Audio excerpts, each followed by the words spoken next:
The waning light of day cast long shadows across the endless expanse of the Arizona Territory as Catherine Greaves clutched her father's crumpled letter, tears staining the weathered paper that promised a new life in Winslow. The stagecoach that had abandoned her at this desolate crossroads had disappeared hours ago, leaving nothing but dust and broken promises in its wake. The year was 1885, and Catherine, 22, alone, and utterly lost, had never felt smaller than she did standing beneath the vast western sky that seemed to mock her very existence. Catherine wiped her tears with the back of her gloved hand, the fine fabric a reminder of the Boston life she'd left behind. Her father's letter had been so certain, so full of hope about the new mercantile he'd established in Winslow. After her mother's death last winter, joining him had seemed the only path forward. Now, staring at the barren landscape stretching in every direction, she wondered if she'd made a terrible mistake. "Not much out here but trouble for a lady alone," a deep voice drawled from behind her. Catherine whirled around, nearly losing her balance. A man sat atop a chestnut horse, silhouetted against the setting sun. His broad shoulders and the distinctive shape of his Stetson marked him unmistakably as a cowboy. As he nudged his horse closer, Catherine instinctively stepped back, her hand tightening around the small derringer concealed in her pocket, her mother's final gift. "I mean no harm, madam," the man said, tipping his hat. "Jake Jameson, I run cattle about 10 miles south of here." His face, now visible in the fading light, was weathered by sun and wind, but his blue eyes held a kindness that made Catherine hesitate before running. "Catherine Greaves," she replied, her voice steadier than she felt. "I was meant to arrive in Winslow today to join my father, but the stagecoach driver claimed mechanical troubles and left me here, saying another would come." She gestured helplessly at the empty road. "That was hours ago." Jake Jameson dismounted with the fluid grace of a man who'd spent most of his life in the saddle. "No stage is coming through here today, Miss Greaves, not on this route." His eyes narrowed as he studied the horizon. "Someone's played you false. Winslow's a good 30 miles northeast of here." Catherine's heart sank. 30 miles, that's impossible. I paid for passage directly to Winslow. "Wouldn't be the first time Blackwell's stage line has robbed passengers blind," Jake said grimly. "They likely pocketed the difference in fare and left you to fend for yourself. But my father—" Catherine began, her voice cracking. "He's expecting me. He'll be worried." Jake looked at her thoughtfully, taking in her city clothes and the 3 heavy trunks stacked beside her. "Your father's in Winslow, you say. What's his name? I make supply runs there occasionally." "Thomas Greaves. He opened a mercantile there 6 months ago, Greaves General Goods." A shadow crossed Jake's face. "Miss Greaves." He started, then paused. "When did you last hear from your father?" Something in his tone made Catherine's blood run cold. 3 months ago. Why, do you know him?"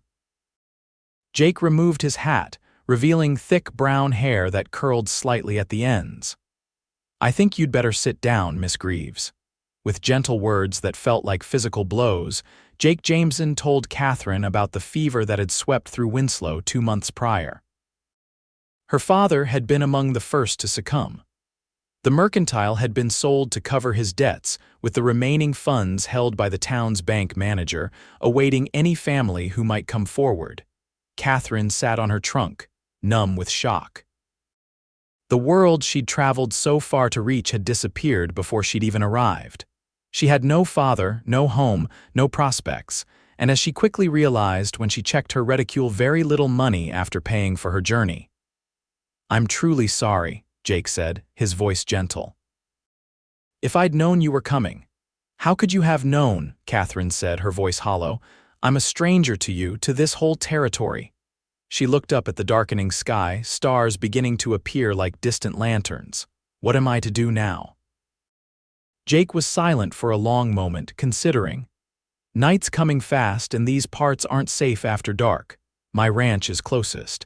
I can offer you shelter for the night, and tomorrow we can figure out your next steps." He must have seen the wariness in her eyes, for he quickly added, My housekeeper, Mrs. Wilkins, lives on the property. You'll be perfectly proper under her watchful eye. With no other options, Catherine nodded. Thank you, Mr. Jameson. Just Jake, please. Formality doesn't survive long out here. He approached his horse, a magnificent animal that stood patiently nearby. We can't take all your trunks tonight. I'll send one of my ranch hands back for them tomorrow. But my belongings will be safer out here than you would be, Jake said firmly. No one travels this route at night except those looking for trouble. With practiced efficiency, Jake secured Catherine's smallest case to his saddle and then extended his hand to help her mount. She hesitated only briefly before placing her gloved hand in his calloused one. With surprising strength, he lifted her onto the horse before swinging up behind her. I apologize for the impropriety, he said as he reached around her to take the reins, his chest warm against her back. But Samson here is the surest-footed horse in the territory, and we've got rough country ahead. As they rode away from the crossroads, Catherine's mind whirled with grief and uncertainty. Everything she'd planned, everything she'd hoped for, had turned to dust in the space of a single conversation. The only solid thing in her world was the stranger behind her, guiding his horse through the gathering darkness with confident hands. The ride to Jake's ranch took nearly 2 hours, during which Catherine learned that he had come west from Pennsylvania 8 years ago, following the dream of open land and opportunity after serving in the Army. He'd started with nothing but determination and had slowly built his ranch into a modest but respectable operation. It's not much compared to what you might be used to back east, Jake said as they crested a hill, revealing a cluster of buildings nestled in a small valley below. But it's mine. The main house was larger than Catherine had expected, a solid 2-story structure built of local stone and timber. Light glowed from several windows, and as they approached, a plump, gray-haired woman emerged onto the porch, a shotgun held comfortably in her hands. "You're late, Jake Jameson," she called. "I was about to send the boys out looking for," she stopped abruptly when she saw Catherine. "Well, now, who have you brought home?" Jake dismounted and helped Catherine down, her legs unsteady after the long ride. "Mrs. Wilkins, this is Miss Catherine Greaves. She was abandoned at Thompson's Crossing, headed for Winslow to meet her father," understanding dawned in the older woman's eyes. "Thomas Greaves' daughter, oh child." She immediately set aside the shotgun and bustled down the steps. "Come inside. You look dead on your feet." Mrs. Wilkins guided Catherine into a warm kitchen that smelled of fresh bread and coffee. Within minutes, she was seated at a solid oak table with a bowl of hearty stew in front of her. Jake excused himself to see to his horse, leaving Catherine alone with the housekeeper. "He's a good man," Mrs. Wilkins said, nodding toward the door Jake had just exited through. "Honest as the day is long, which is rare enough in these parts." Catherine managed a small smile. "I'm grateful for his help. As you should be. Not everyone would stop for a stranger." Mrs. Wilkins poured herself a cup of coffee and sat across from Catherine. "Now, what's your plan, girl?" Catherine stared into her stew. "I don't have one. Everything I planned hinged on my father being alive." The reality of her situation crashed over her anew. "I have some jewelry I could sell, perhaps enough to purchase passage back east, but—" She trailed off, remembering the cold Boston townhouse, now occupied by distant relatives who had made it clear they considered her a burden. "But there's nothing for you there either," Mrs. Wilkins finished softly. "I understand. More than you might think." Later that night, lying in a small but comfortable bedroom with homespun curtains fluttering in the breeze, Catherine stared at the unfamiliar ceiling. The vastness of the Arizona territory stretched around her in the darkness, a wild and unforgiving land that had already taken her father. Yet somehow, in the middle of this wilderness, she'd found unexpected kindness. Morning came with the crowing of roosters and the distant lowing of cattle. Catherine dressed in the simplest of her traveling clothes, a blue cotton dress that had been fashionable in Boston but seemed hopelessly impractical here. When she descended to the kitchen, She found Jake already at the table, deep in conversation with Mrs. Wilkins. "Good morning, Miss Greaves," Jake said, standing as she entered. "I hope you slept well." "Better than I expected, thank you." Catherine accepted a cup of coffee from Mrs. Wilkins. "Mr. Jameson, Jake, I've been thinking about my situation." "As have I," he replied, gesturing for her to sit. "If you wish to return east, I can arrange transportation to the railroad at Flagstaff." Catherine took a deep breath. "That's very kind, but I've decided not to return. There's nothing for me there now." She met his gaze directly. "I need to make my own way here." Jake raised an eyebrow. "The West can be unforgiving to those unprepared for its challenges." "I'm aware," Catherine said, thinking of her father, "but I'm not without skills. I kept my father's books in Boston, managed our household after my mother became ill. I'm educated and willing to work." Mrs. Wilkins nodded approvingly.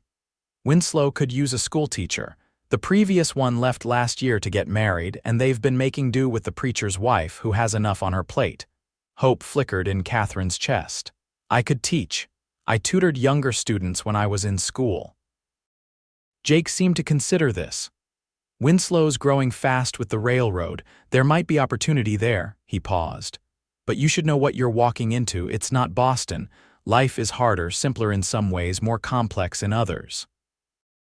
"I understand," Catherine said, though in truth she could barely imagine what awaited her.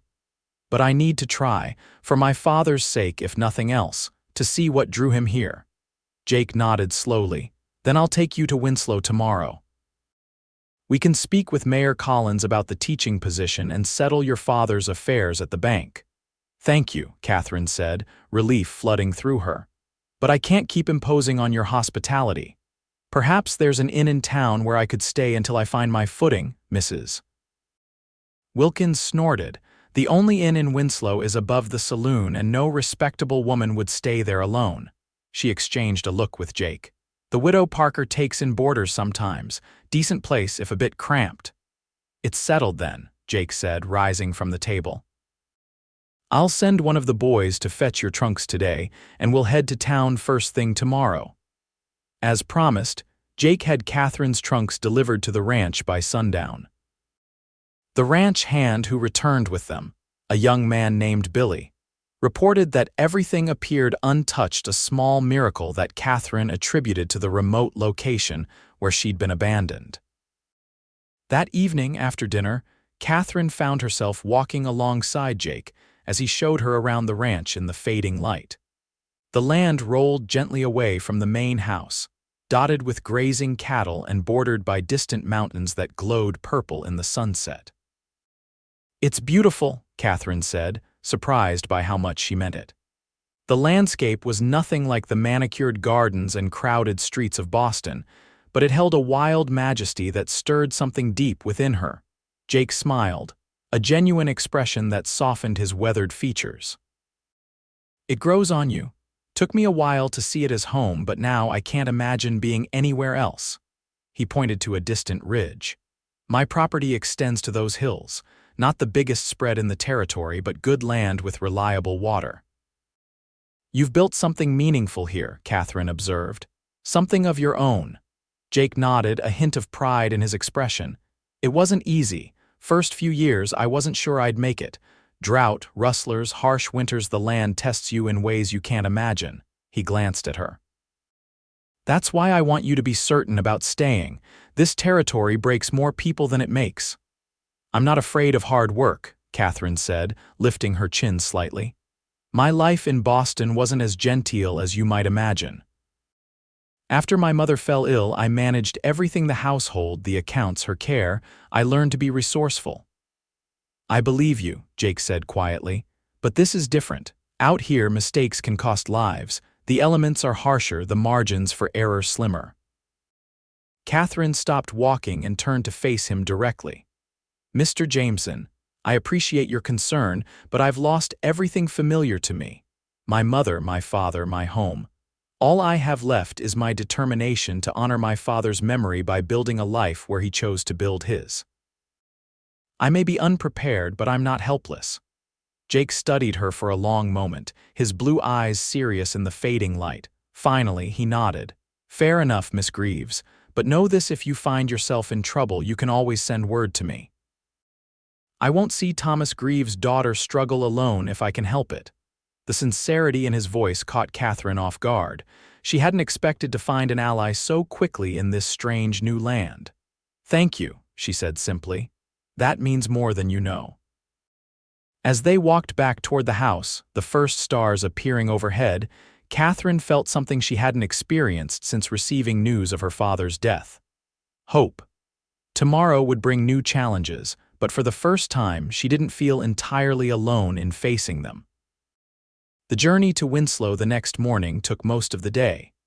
Jake had arranged for them to travel in a small wagon rather than on horseback, allowing Catherine to bring one of her trunks with her. Mrs. Wilkins had packed them a basket of food and given Catherine a fierce hug before they departed. "You write to me, girl," she had insisted. "Let me know how you're faring." As they traveled, Jake pointed out landmarks and shared stories of the territory. He was a natural storyteller, bringing to life tales of the early settlers, the native Navajo and Hopi peoples who had inhabited the land for generations, and the constant dance between progress and tradition that defined the growing West. "Railroad changed everything," he explained as they passed a stretch of newly laid track. "Brought people, commerce, opportunity, but it also brought those who see the West as something to be conquered rather than lived with." Catherine absorbed it all, asking questions and storing away information she sensed would be valuable in her new life. Jake seemed to appreciate her curiosity, answering patiently and sometimes challenging her assumptions with perspectives she'd never considered. By late afternoon, they crested a hill, and Winslow came into view, a collection of buildings spreading outward from the railroad station like ripples in a pond. It was smaller than Catherine had imagined from her father's letters, but bustling with activity. Freight wagons moved along the main street, and she could see people going about their business with purposeful strides. "It's grown since I was here last," Jake remarked as he guided the horses down toward the town. "Railroad brings in new folks almost daily now." Catherine's heart quickened as they entered the town proper. Somewhere here, her father had lived his final months. Had he been happy? Had he missed his Boston home, or had this place become his true home? She would never know. Their first stop was the bank, a solid brick building that stood out among the primarily wooden structures. Mr. Ellsworth, the bank manager, was a thin, precise man with spectacles that seemed too small for his face. He expressed condolences for Catherine's loss that sounded rehearsed but not insincere. "Your father was well respected, Miss Greaves," he said, as he retrieved documents from a large safe behind his desk. "He brought much-needed refinement to our mercantile offerings." The financial affairs were straightforward but disheartening. After settling outstanding debts and the costs of burial, the remaining sum was modest enough to sustain Catherine for perhaps 3 months if she was frugal. The mercantile had been purchased by a Mr. Lawrence, who had expanded it into the adjacent building. "I'd like to visit my father's grave," Catherine said when the business was concluded. Mr. Ellsworth directed them to the town's small cemetery on a gentle slope east of the main street. Jake waited respectfully by the wagon while Catherine made her way among the markers until she found the one bearing her father's name. Thomas James Greaves, 1835–1885, seeking new horizons. Catherine knelt beside the simple stone, running her fingers over the engraving. "I'm here, Father," she whispered. "I'm sorry I arrived too late." Tears that she had held at bay since learning of his death finally spilled down her cheeks. "I'll make you proud, somehow." When she returned to the wagon, Jake didn't comment on her red-rimmed eyes, only offered a clean handkerchief which she accepted gratefully. Their next stop was the mayor's office, where they were fortunate to find not only Mayor Collins but also several members of the town council. Mayor Collins was a robust man with a booming voice that seemed at odds with the cramped confines of his office. "Thomas Greaves' daughter, you say? A pleasure, despite the circumstances. Your father spoke often of your accomplishments." Catherine felt a flush of pleasure at knowing her father had talked about her. "Thank you, Mayor Collins. I understand from Mr. Jameson that Winslow might be in need of a teacher." This prompted an animated discussion among the council members present. The town's population of children had indeed grown to the point where the preacher's wife could no longer manage teaching duties alongside her other responsibilities. A proper school building had been constructed the previous year, but they had been unable to attract a qualified teacher willing to relocate to Winslow. "We can offer room and board plus a modest salary," Mayor Collins said after consulting with his colleagues. "Not what you might command back east, but a respectable living here. I would need to see the school and understand what materials are available," Catherine said, falling naturally into the practical tone she had used when managing household affairs in Boston. "And I would want to meet some of the families whose children would be my students." The mayor looked impressed by her businesslike approach. "Of course. Mrs. Collins would be delighted to introduce you around town. As for accommodations, the widow Parker does indeed have a room available. Shall we say you'll begin in 2 weeks' time? That should allow you to settle in and prepare." By sunset, Catherine had secured not only employment but also lodging at the widow Parker's boarding house, a tidy 2-story home just off the main street. Mrs. Parker herself was a no-nonsense woman in her 50s who ran her establishment with military precision. Breakfast at 6, dinner at 6. No gentlemen callers in private rooms. Laundry day is Monday, she informed Catherine as she showed her to a small but clean room on the 2nd floor. "First week's board is due in advance." Jake carried Catherine's trunk up to her room and then awkwardly lingered at the doorway. "Will you be all right here?" he asked, his voice low to avoid Mrs. Parker's keen ears. Catherine looked around the sparse room that would now be her home. It was a far cry from her Boston bedroom with its flowered wallpaper and lace curtains, but it was clean and secure. "Yes, I believe I will, thanks to your help." Jake shifted his weight, seeming uncharacteristically uncertain. "I make deliveries to Winslow every few weeks. I could check on you, make sure you're getting on all right." The offer touched Catherine deeply. "I would like that very much, and perhaps you could deliver a letter to Mrs. Wilkins for me occasionally, of course." Jake reached into his pocket and withdrew a small object wrapped in a handkerchief. "I almost forgot. I found this among your father's effects at the bank. Mr. Ellsworth said it wasn't valuable enough to mention in the estate, but I thought you might want it." Catherine unwrapped the handkerchief to find a small brass compass, well worn but still functional. "This was my grandfather's," she said softly, running her thumb over the engraved lid. "Father always carried it. Seems fitting you should have it now," Jake said with a gentle smile. "To help you find your way." As Jake prepared to leave, Catherine impulsively reached out to touch his arm. "Thank you for everything. I don't know what would have become of me if you hadn't found me at that crossroads." Jake's eyes held hers for a moment longer than necessary. "Sometimes the best journeys start with being a little lost." With a tip of his hat, he was gone, his boots echoing down the stairs. Catherine stood in her doorway, listening until the sound faded completely. Then she closed the door and sat on the edge of her narrow bed, opening the compass in her palm. The needle swung briefly before settling, pointing steadfastly north. "A new beginning," she whispered to herself. "A new direction." The following 2 weeks passed in a whirlwind of activity as Catherine prepared for her new role. Mayor Collins' wife, Beatrice, proved to be an invaluable ally, introducing Catherine to the families whose children would be her students and helping her understand the community's expectations for education. The schoolhouse itself was a simple one-room building with rows of wooden desks, a large slate board, and bookshelves that held a modest collection of worn textbooks.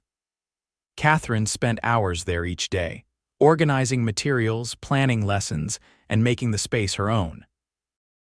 To her surprise, she discovered that her father had donated several crates of books to the school before his death, volumes from his personal collection that he'd brought west with him. Finding his familiar handwriting on the inside covers brought both pain and comfort. Through these books, a part of him would live on in the education of Winslow's children. The town itself slowly revealed its character to Catherine. Beyond the main street with its businesses and the railroad station lay neighborhoods of varying prosperity. Many of the town's residents were railroad workers and their families, alongside merchants, ranchers from the surrounding area, and a small but growing professional class of doctors, lawyers, and bankers. Catherine also became aware of the complex social dynamics at play. The indigenous people who came to town to trade were often treated with suspicion or outright hostility by some residents, while others, like the elderly shopkeeper Mrs. Thornton, had established relationships of mutual respect over many years. "Your father was one of the good ones, Mrs. Thornton told Catherine as they selected fabric for curtains for the schoolhouse. He treated everyone fairly, regardless of their background, made quite a few friends among the Navajo traders, said he learned more from them than they ever did from him. These glimpses into her father's life in Winslow helped Catherine feel connected to him despite his absence. She began to understand what had drawn him west, not just opportunity, but the chance to build something meaningful in a place still taking shape, where the rigid social structures of the East hadn't fully calcified. On the Friday before school was to begin, Catherine was placing fresh wildflowers on her father's grave when she heard the now familiar sound of Jake Jameson's wagon approaching. She hadn't expected to see him again so soon and found herself smoothing her hair and straightening her simple blue dress before turning to greet him. "Miss Greaves," Jake called, pulling the wagon to a stop nearby. "I hoped I might find you here." "Mr. Jameson," Catherine replied, unable to keep the pleasure from her voice. "This is an unexpected surprise." Jake climbed down from the wagon, looking somewhat more polished than when she'd last seen him. His shirt was crisp, his hair recently trimmed. "I had business in town and thought I'd see how you were settling in." He glanced at the grave. "Paying your respects," Catherine nodded. "I come here often. It helps me feel connected to him, even though—" She trailed off, not needing to finish the thought. "I understand," Jake said quietly. "My parents are buried back in Pennsylvania. Sometimes I wish I could visit them, tell them about the life I've built here." They stood in companionable silence for a moment before Jake spoke again. "I've brought something for your school, a gift for your students." He gestured toward his wagon. "Would you like to see?" Curious, Catherine followed him to the wagon, where he pulled back a tarp to reveal a beautifully crafted bookcase. "I remembered you mentioning that the school's books were piled on a table. Thought this might help organize things a bit." Catherine ran her hand along the smooth wood, touched beyond words by the thoughtfulness of the gift. "You made this," Jake nodded, a hint of pride in his expression. "Carpentry's a useful skill on a ranch, nothing fancy, but it's solid." "It's beautiful," Catherine said sincerely. "The children will be thrilled to have a proper place for their books. I don't know how to thank you." "No need for thanks," Jake said, though his eyes warmed at her words. "Consider it a welcome gift to Winslow's newest resident." He hesitated, then added, "I was wondering if you might join me for supper at the hotel dining room to celebrate your new position." The invitation caught Catherine by surprise. Such an outing would be noticed in a town the size of Winslow, but she found she didn't mind the prospect of being seen in Jake Jameson's company. "I would be delighted," she said. "Shall I meet you there at 6? "I'll call for you at the boarding house," Jake replied with a smile that made Catherine's heart beat a little faster. "If Mrs. Parker approves, of course." Mrs. Parker not only approved but seemed positively gleeful when Catherine returned to prepare for the evening. "Jake Jameson is one of the most respected ranchers in the county," she informed Catherine as she helped her select an appropriate dress for the occasion. "And still unmarried at 32? Every eligible woman between here and Flagstaff has set her cap for him, but he's never shown interest." "It's only supper, Mrs. Parker," Catherine protested, though she found herself taking extra care with her appearance. pinning her honey-brown hair in a style that framed her face softly, and selecting her mother's pearl earrings from her jewelry case. The hotel dining room was the most elegant establishment in Winslow, with white tablecloths and actual silver cutlery. As Jake led Catherine to a table by the window, she was acutely aware of the curious glances directed their way. By morning, their dinner together would be common knowledge throughout town. Conversation flowed easily between them as they dined on surprisingly well-prepared roast beef and vegetables. Jake told her about his latest efforts to improve his cattle herd with selective breeding, while Catherine shared her plans for organizing the school into appropriate learning groups based on age and ability. "You seem to have found your footing quickly," Jake observed. "I admit I was concerned about how you would adapt to life here," Catherine smiled, realizing that she had indeed begun to feel at home in Winslow. "It helps to have a purpose, and the people have been welcoming for the most part." "For the most part," Jake raised an eyebrow. Catherine hesitated, then decided on honesty. "There are some who seem to think a woman alone must be either desperate or improper. Mrs. Holcomb made quite a point of telling me that her husband's store would extend credit only to established families, and Mr. Pierce at the land office practically laughed when I inquired about purchasing a small plot on the edge of town." Jake's expression darkened. "Pierce is an old fool who thinks women should be kept in the kitchen. As for Holcomb, his business is failing because he charges twice what your father did for half the quality." "It doesn't matter," Catherine said, though his defense warmed her. "I don't need their approval to teach the children, which is all I care about right now." Jake studied her face for a moment. "You're stronger than you look, Catherine Greaves." The use of her first name sent a small thrill through her. "I've had to be," she replied simply. As the evening drew to a close, Jake walked Catherine back to the boarding house, their pace deliberately slow to extend their time together. The stars were brilliant overhead, clearer than Catherine had ever seen them in Boston's smoke-filled skies. "Thank you for a lovely evening," Catherine said when they reached Mrs. Parker's front porch. "And for the bookcase. It truly means a great deal." Jake stood close enough that she could smell the faint scent of sandalwood soap. "I'll deliver it to the schoolhouse tomorrow morning before I head back to the ranch." Catherine found herself reluctant to say goodbye. "Will you be returning to Winslow soon?" "Sooner than usual, I expect," Jake said with a smile that made his meaning clear. "Perhaps in a week or two, if that wouldn't be unwelcome." "It would be very welcome," Catherine admitted, her cheeks warming. In the soft glow of the porch lantern, Jake's expression grew serious. "Catherine, I want you to know that my interest in your welfare goes beyond mere neighborliness. I find myself thinking about you more often than is probably proper to admit." The candid confession took Catherine's breath away. In Boston, courtship was conducted through carefully coded language and chaperoned interactions. Jake's straightforward approach was both startling and refreshing. "I find myself thinking of you as well," she confessed, her voice barely above a whisper. Jake's eyes brightened with pleasure. "Then I'll definitely be back in a week." With gentle fingers, he reached out to touch her hand briefly. "Good night, Catherine." "Good night, Jake," she replied, reluctant to end the moment but aware of Mrs. Parker's silhouette visible through the parlor curtains. That night, as Catherine prepared for bed, she found herself humming a tune she hadn't thought of in years, a love song her mother used to play on the piano.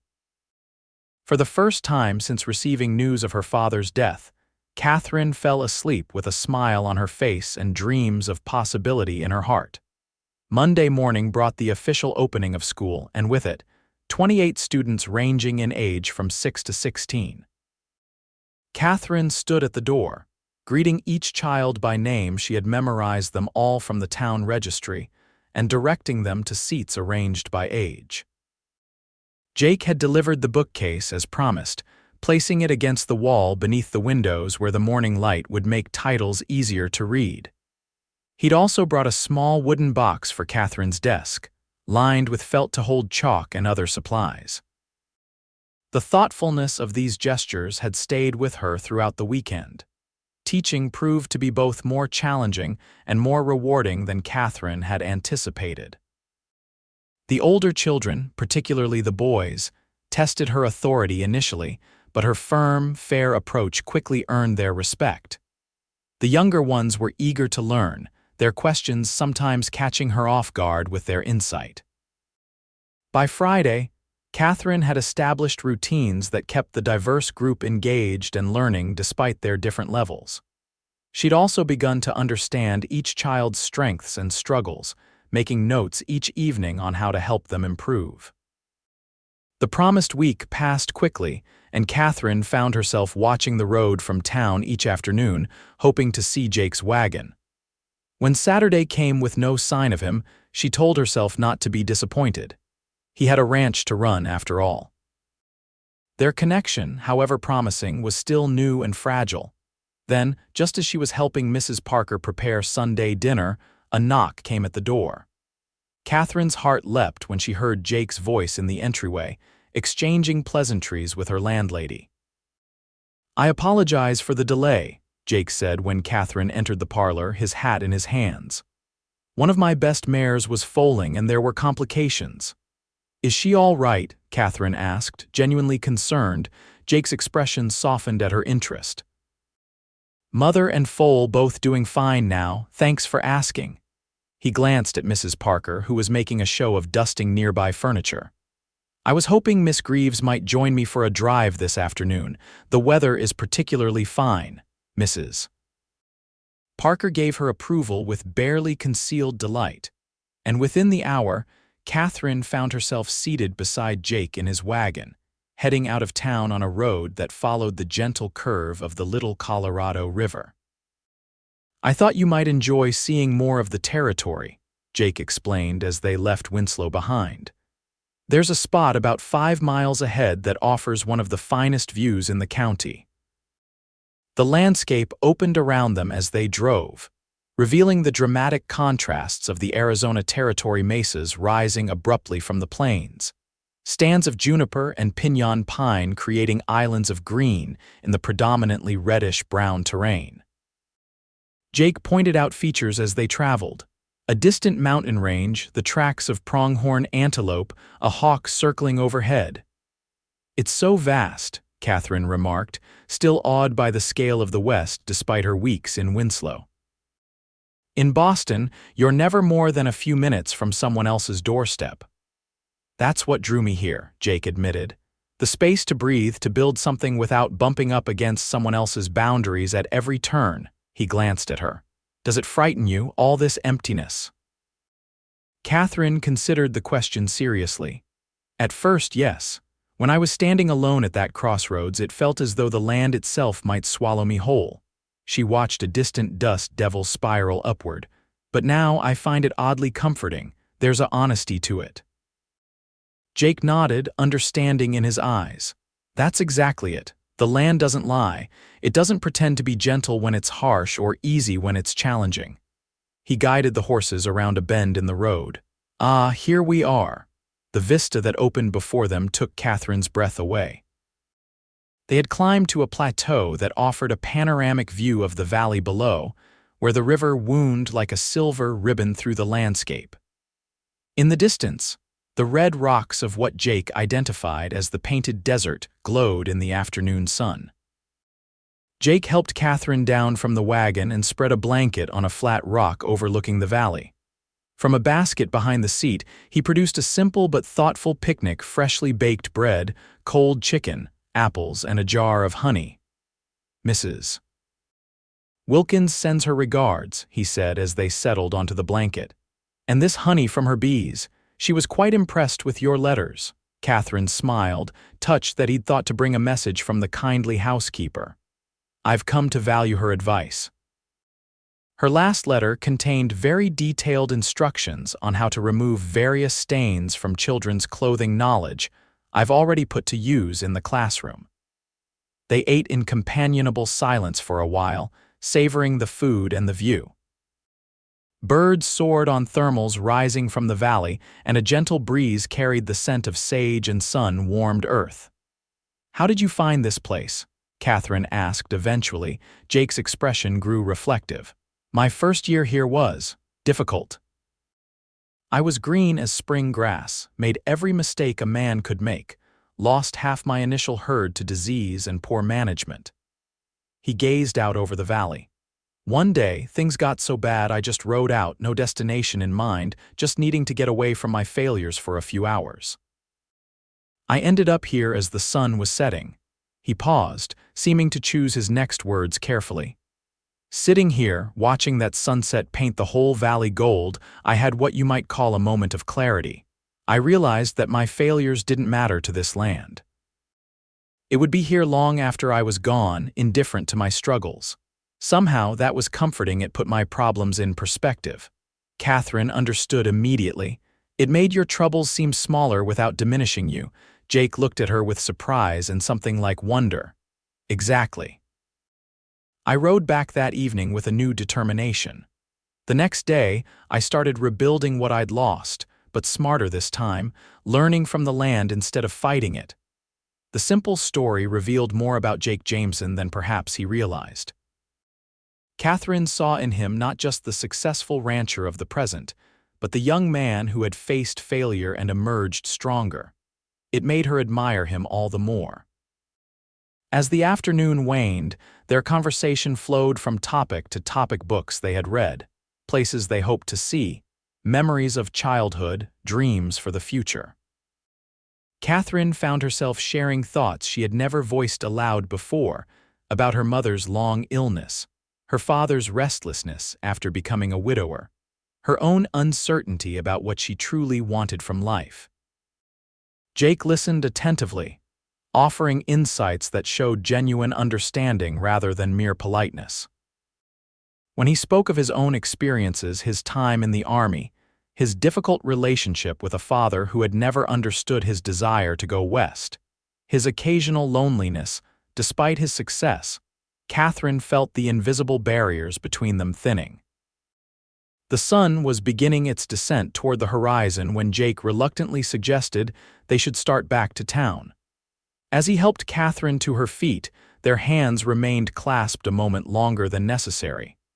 I've enjoyed today more than I can express, Catherine said softly. Jake's eyes held hers, his expression open and unguarded. As have I. He hesitated, then asked, May I call on you again next Sunday? I would like that very much, Catherine replied, her pulse quickening at the certainty that his interest matched her own. The return journey to Winslow seemed shorter somehow, filled with comfortable conversation and occasional moments of companionable silence. As they approached the outskirts of town, Jake slowed the wagon. Catherine, he said, his voice taking on a more serious tone, I want to be clear about my intentions. I'm not a man who believes in wasting time once I know my own mind. He turned to face her directly. I admire you greatly, your courage, your intelligence, your kindness. I would like to court you properly, with an eye toward a future together, if you're amenable. The directness of his declaration, so typical of Jake's forthright nature, both thrilled and intimidated Catherine. In Boston, courtships often proceeded for months or even years before such explicit intentions were stated. I'm honored, she said carefully, and I share your admiration. But we've known each other such a short time, time passes differently out here, Jake said with a gentle smile. We learn to recognize value quickly and hold on to it when we find it. I'm not asking for promises, Catherine, just permission to show you what a life with me might offer. Put that way, how could she refuse? Yes, Catherine said, finding certainty in the simple word. I would like that very much. Jake's smile could have outshone the setting sun. He reached for her hand and, with a glance to ensure they were still alone on the road, raised it to his lips for a brief, warm kiss that sent a shiver of delight through Catherine's entire body. Then I'll make sure it's a courtship worthy of you, he promised. As autumn deepened across the territory, Jake was true to his word. His visits to Winslow became regular events that the townspeople quickly came to expect. He would arrive on Saturday afternoon, sometimes staying through Monday morning, taking rooms at the hotel but spending most of his waking hours with Catherine.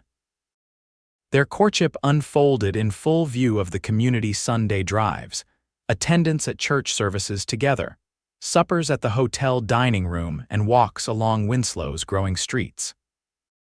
Jake even sat in on Catherine's class one Friday afternoon, to the delight of her students, who peppered him with questions about ranching and cattle. Catherine blossomed under Jake's attentions. His genuine interest in her work, his thoughtful gifts, books for her classroom, a warm shawl when the weather turned cooler, wildflower seeds for the bare patch of earth behind the schoolhouse, all spoke of a man who paid attention to what mattered to her. For his part, Jake found in Catherine a partner whose intelligence and determination matched his own. She listened with genuine interest to his plans for expanding his ranch, offering insights that often helped him see challenges from new angles.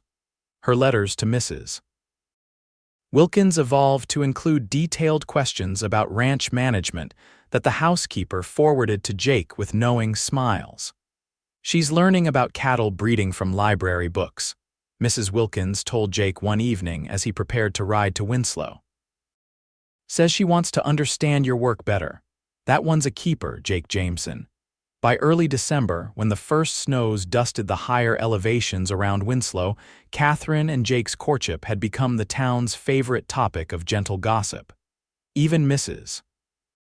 Holcomb, who had initially been so dismissive of Catherine, now greeted her warmly when she visited the store, eager for details about "that handsome rancher of yours." The Christmas season brought new dimensions to their relationship. Jake invited Catherine to spend Christmas Day at his ranch, arranging for Mrs. Parker and her daughter to accompany them as propriety demanded. The journey through the winter landscape was magical, the normally brown terrain transformed by a light dusting of snow that sparkled in the December sunshine. Mrs. Wilkins had outdone herself preparing the ranch house for Christmas. Pine boughs decorated with red ribbons adorned the mantels and doorways, candles glowed in every window, and the sense of roasting turkey and baking pies filled the air. After a sumptuous dinner that left everyone pleasantly stuffed, Mrs. Parker and her daughter were shown to guest rooms for afternoon naps. Mrs. Wilkins, with a conspiratorial wink at Jake, announced that she needed to check on her preserves in the root cellar, effectively leaving Catherine and Jake alone in the parlor. "I have something for you," Jake said, retrieving a small package from beneath the simple Christmas tree in the corner. "Merry Christmas, Catherine." The gift, wrapped in brown paper tied with a red ribbon, contained a slender volume of poetry by Elizabeth Barrett Browning. Inside the cover, Jake had written, "For Catherine, who has taught me the meaning of these words, with deepest affection, Jake." "It's beautiful," Catherine said, deeply touched by the thoughtfulness of the gift. Poetry seemed an unexpected choice from the practical rancher, revealing yet another facet of his character. "I thought you might appreciate her work," Jake said, watching her face carefully. "Mrs. Wilkins tells me you often quote poetry in your letters." Catherine smiled, remembering the passages she had included when describing the Arizona landscapes. "I find that sometimes only poetry can capture the beauty of this place." She reached into her own basket and withdrew a carefully wrapped package. "I have something for you as well." Jake unwrapped the gift to reveal a hand-knitted scarf in deep blue wool, along with a small leather-bound journal.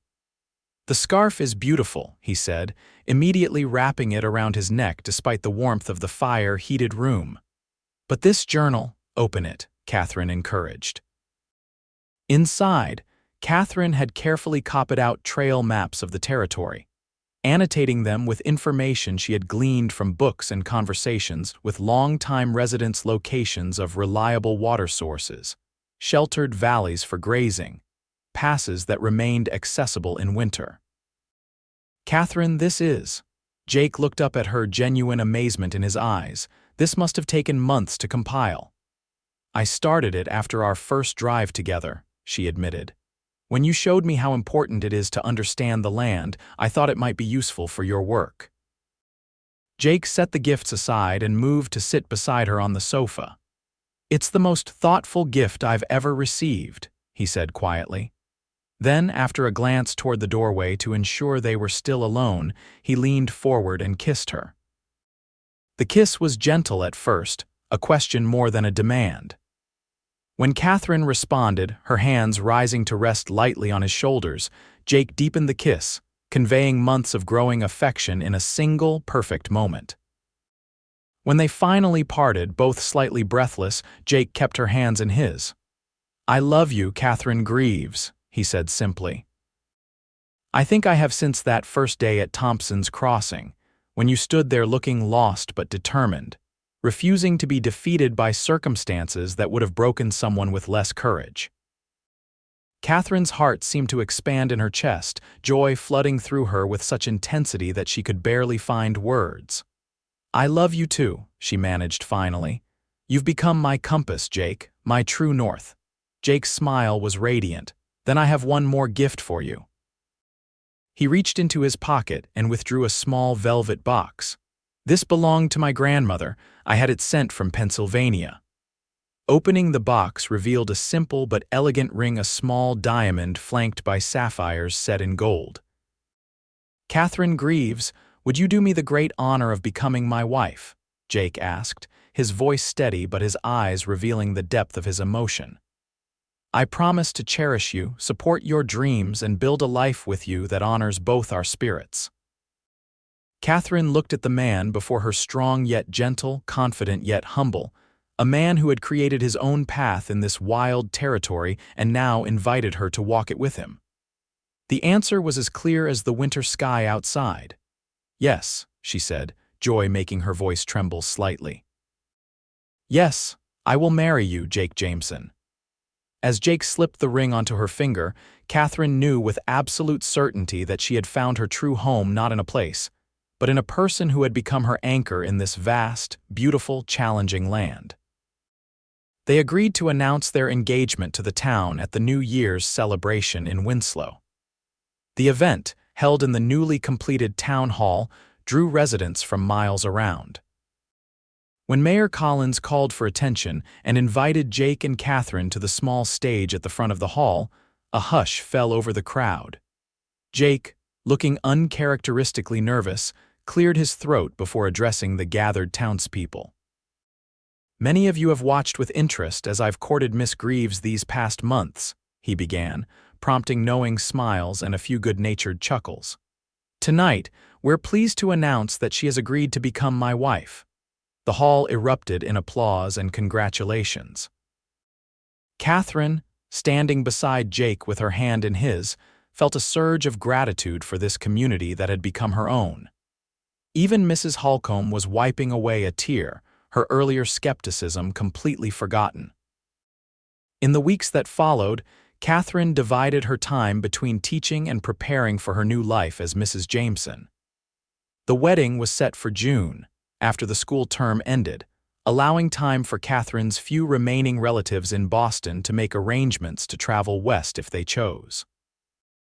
Jake, meanwhile, threw himself into expanding and improving the main house at the ranch. He added 2 new rooms, installed larger windows to capture the dramatic views Catherine so loved, and commissioned a proper bookcase for the parlor to house her beloved volumes. As spring bloomed across the territory, transforming the landscape with wildflowers and fresh green growth, Catherine found herself counting the days until she would leave her room at Mrs. Parker's boarding house for good. She had grown fond of Winslow and her students, but her heart was increasingly at the ranch with Jake.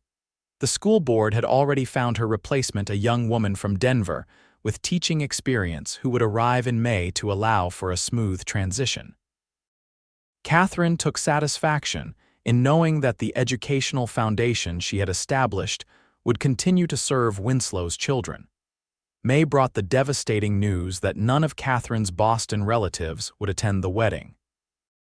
Their letters cited the difficulty of travel and pressing business commitments, but Catherine read between the lines. They simply couldn't understand her choice to remain in what they perceived as wilderness, much less marry a rancher they had never met. "Are you terribly disappointed?" Jake asked when she shared the news, his concern evident in the furrow of his brow. Catherine considered the question honestly. "I'm sad they won't be here, of course. But in truth, we've grown so far apart since my parents' deaths that their absence feels more like an acknowledgement of reality than a new loss." Jake gathered her into his arms, holding her close. "We'll build our own family, Catherine. One based on love and mutual respect, not obligation." The words comforted her deeply, and as the wedding day approached, Catherine found that the absence of blood relatives mattered less and less. Mrs. Wilkins took charge of wedding preparations with maternal enthusiasm, while Mrs. Parker insisted on hosting a gathering for the women of Winslow to present Catherine with household gifts and advice of varying usefulness. The wedding itself, held in Winslow's small church on the first Saturday in June 1886, was simple but beautiful. Catherine wore a dress of ivory satin that Mrs. Wilkins and several women from town had helped her sew, adorned with lace saved from her mother's wedding gown. Jake, uncharacteristically nervous, had a new suit made for the occasion and had his hair trimmed the day before. Mayor Collins performed the ceremony with appropriate solemnity, though his voice cracked with emotion when Jake and Catherine exchanged the vows they had written themselves. Catherine promised to stand beside Jake through all seasons, to respect his wisdom while offering her own, and to build with him a home where love and learning would flourish equally. Jake, in turn, vowed to cherish Catherine's spirit and mind as much as her heart, to be her partner in all endeavors, and to ensure that she never again felt lost or without direction. When Mayor Collins pronounced them husband and wife, Jake's kiss was both reverent and promising, drawing cheers from the assembled guests.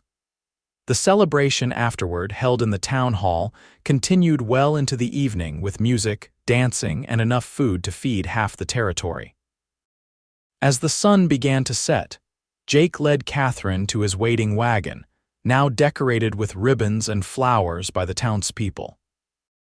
They would spend their wedding night at the hotel in Winslow, before departing the next morning for a week-long journey to visit the Grand Canyon. Jake's wedding gift to Catherine, who had expressed wonder at descriptions of the natural marvel. The hotel had prepared their finest room, with fresh flowers on the bedside table and a bottle of champagne sent all the way from San Francisco as a gift from Mr. Ellsworth at the bank. When the door closed behind them, leaving them truly alone for the first time, Catherine felt a flutter of nervousness despite her certainty about her love for Jake. He seemed to sense her momentary hesitation, approaching her with gentle hands that cradled her face as if she were made of the finest porcelain. "My wife," he said softly, the words filling her with warmth. "We have all the time in the world." The tenderness of that first night together, Jake's patient guidance, his evident delight in her pleasure, the whispered words of love and promise sealed their bond in ways that their public vows had only begun. When dawn broke, Catherine woke in Jake's arms feeling truly complete for the first time in her life. Their journey to the Grand Canyon became the first chapter of their married life, a week of discovery both of the breathtaking landscape and of each other. Standing at the rim of the massive chasm, hands clasped tightly, Catherine understood what her father had meant in his letters about the West changing a person's perspective forever. "I never imagined anything so vast could exist," she breathed, gazing into the colorful layers of rock that stretched to the horizon. "It makes one feel so small, yet somehow part of something immense at the same time." Jake's arm tightened around her waist.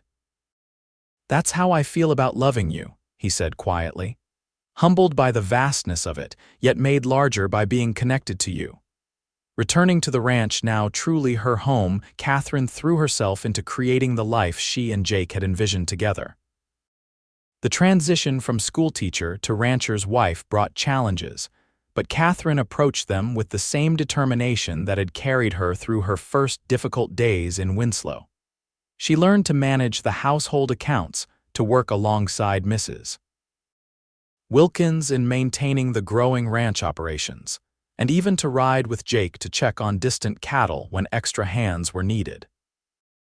In turn, Jake supported her continued involvement with education in the region, helping her establish a small library on the ranch that soon became a resource for neighboring families whose children couldn't attend formal schools.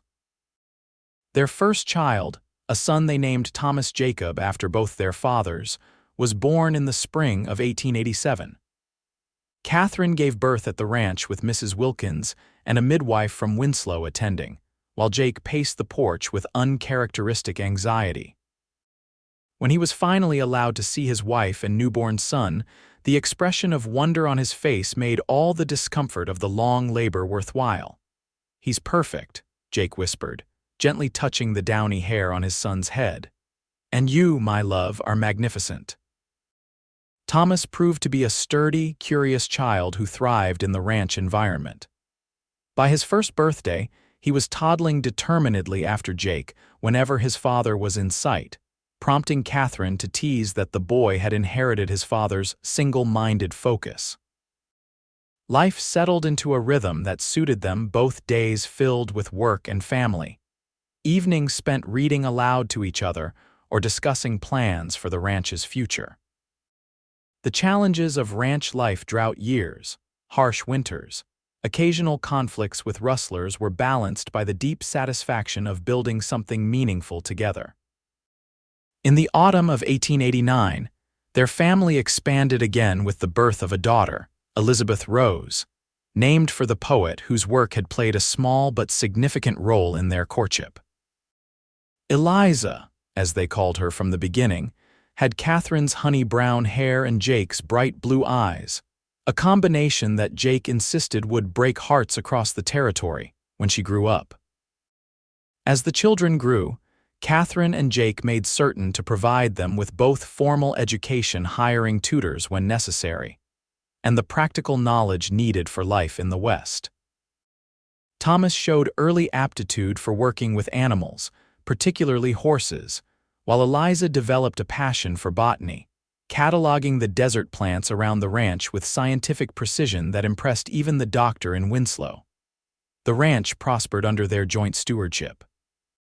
Jake's innovative breeding programs improved their herd, while Catherine's careful management of their finances and her shrewd negotiating skills with cattle buyers increased their profits year by year.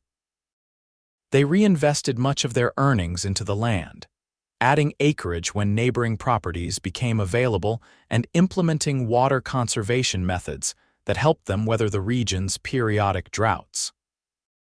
Their home became a gathering place for the scattered community beyond Winslow's boundaries. Catherine organized regular reading circles and educational events for neighboring families, while Jake hosted gatherings where ranchers shared knowledge and techniques. Together, they built not just a successful ranch but a center of community in a region where isolation could often lead to hardship. In the spring of 1895, nearly 10 years after Catherine had stood lost and alone at Thompson's Crossing, she and Jake took their children to visit her father's grave in Winslow. Thomas, now 8, and Eliza, 5, listened attentively as Catherine told them about the grandfather they had never known. "He was brave to come west all alone," Catherine explained, placing wildflowers on the well-tended grave. "He wanted to build something new just like your father did." "And like you, Mama," Thomas said with the direct insight of childhood. "You came west all alone too," Catherine smiled, meeting Jake's gaze over their children's heads. "I did, but I wasn't alone for long thanks to your father."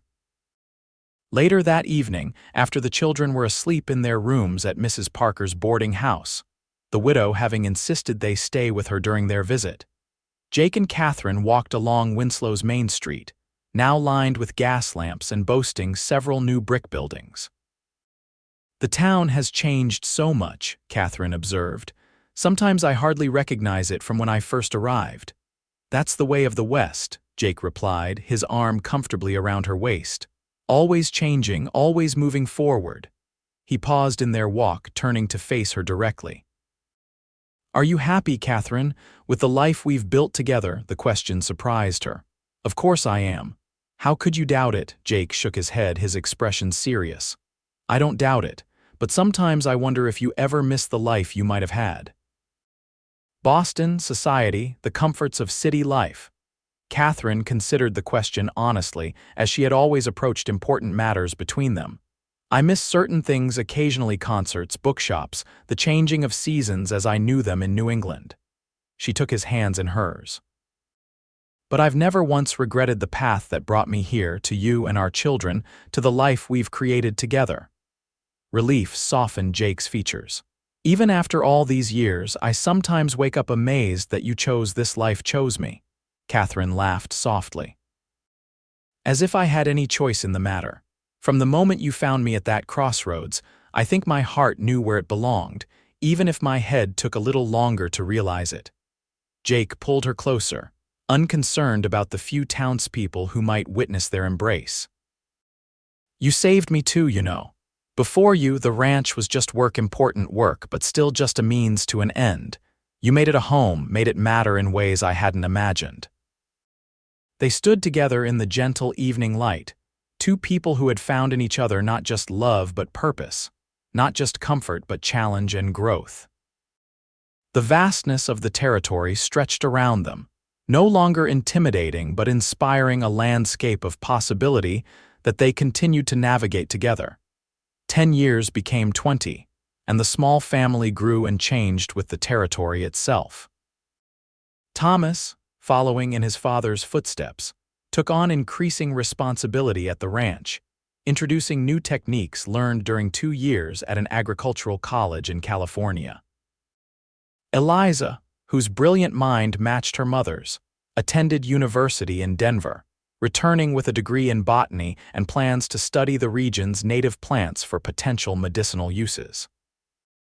The ranch house expanded again to accommodate the growing family when Thomas married Mary Collins, the mayor's granddaughter, in 1907. Their first child, a boy named Robert, became the light of Jake and Catherine's lives, their first grandchild, the next generation to love the land they had nurtured for so long. Through it all, the joys and sorrows, the successes and setbacks that any life contains, Jake and Catherine remained each other's center, their love deepening with shared experience and mutual respect. The passion of their early years matured into something equally powerful but more nuanced, a bond forged through decades of partnership in all aspects of life. In the summer of 1915, 30 years after their first meeting, Jake and Catherine celebrated their anniversary with a journey back to the Grand Canyon. Though Jake's hair was now silver and Catherine's honey-brown locks were streaked with gray, they still held hands as they stood at the rim, just as they had on their honeymoon. "It hasn't changed at all," Catherine remarked, gazing at the timeless expanse before them. Jake squeezed her hand gently. "Some things are constant," he agreed, his eyes on her face rather than the view. "Like my love for you." Catherine turned to him, this man who had been her compass, her partner, her lover, and her best friend for 3 decades. "Do you remember what you told me that day at Thompson's Crossing? You said no stage was coming, that I'd been played false." Jake nodded, puzzled by the reminiscence. "It was the best thing that ever happened to me," Catherine said with a smile that still made his heart race. "Being abandoned at that crossroads led me to you, to our children, to a life richer than anything I could have imagined." "We found our way together," Jake said softly, drawing her close. As the sun began to set over the canyon, painting the ancient rocks in shades of gold and crimson, Catherine rested her head on Jake's shoulder, content in the knowledge that wherever life's journey led them next, they would navigate it as they always had, side by side, following the true north of their enduring love.